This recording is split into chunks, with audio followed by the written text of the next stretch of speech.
Since the Human Rights Act was passed by Tony Blair in 1998, it means UK judges can apply their interpretation of the ECHR, the European Convention on Human Rights, to domestic cases, including immigration. Now, the ECHR is very vaguely worded. It contains things like a right to a family life. Well, what does that mean? It means whatever a judge says it does. And what's happened in recent years is judges have expanded the definition of what that means in ways that defy common sense and in ways that stop us removing dangerous foreign criminals and others with no right to be here. So let me just give an example.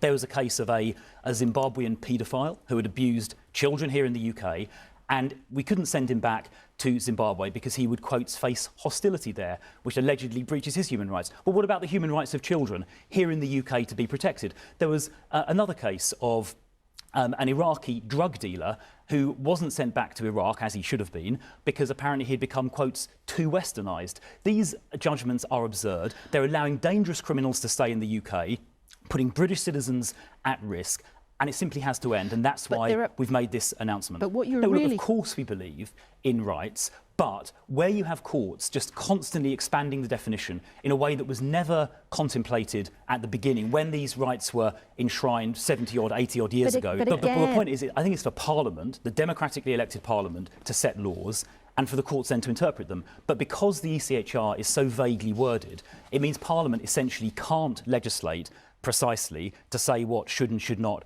kind of count as a right and who should and should not be allowed to remain. Parliament has essentially been circumvented and trumped, as it were, by the way these ECHR rights are being interpreted. The courts are inventing novel and very expansive ways of interpreting these articles, which no one ever thought about. Well, I think she's wrong. I think it's reasonable for politicians, whether it's Keir Starmer, Kemi Badenoch or me, to comment on these judgments, particularly because these judges are inventing new interpretations. They're essentially inventing new law without reference to Parliament. That's what the ECHR has given them the power to do.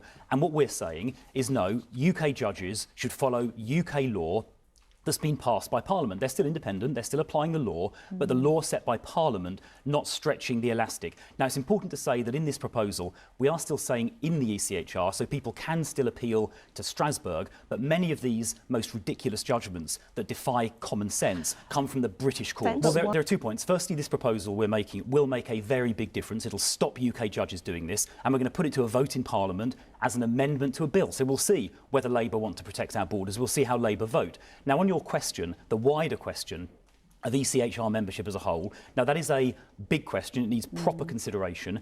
And in the coming months, we are going to be thinking about that properly. We're not going to rush into it and kind of shoot from the hip in an ill-considered way. But that's still on the table. We are going to be, yes, it is. And we are going to be considering that in a very carefully considered manner in the coming months. I've given you, yes I do, and I've given you an example of a case there, that a paedophile from, I think it was Zimbabwe, who was allowed to stay in the UK in contravention of our own law. So Section 32 of the Borders Act 2007 says that foreign national offenders should be removed. He was allowed to, let me finish, Laura, he was allowed to stay because a judge found he would be faced with some hostility back in Zimbabwe in a way that breached his ECR right. Now, I don't agree with that judgment, because I think it's more important to protect children in this country. That is my job as an elected parliamentarian.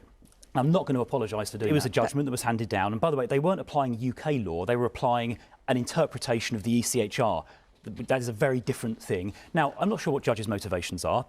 They're probably like erring on the side of generosity in each individual case. Let's sort of be generous and say that. But the cumulative effect of that, the practical effect of that, over hundreds and thousands of individual cases, is that foreign national offenders, foreign criminals who should be deported under the 2007 Borders Act, are not being deported. And I think it's one of my jobs as an elected parliamentarian to make sure that our domestic laws are respected, that dangerous foreign criminals are removed, and we can't allow these inventive and frankly common sense defying interpretations of the ECHR by domestic judges to stop that. And that's why we're tabling this amendment. We've thought about it very carefully, we've analysed it very carefully. It will make a real difference, and that's why we're going to table it in Parliament tomorrow, Monday, and we're going to force it to a vote in the Bill Committee and then on the floor of the House.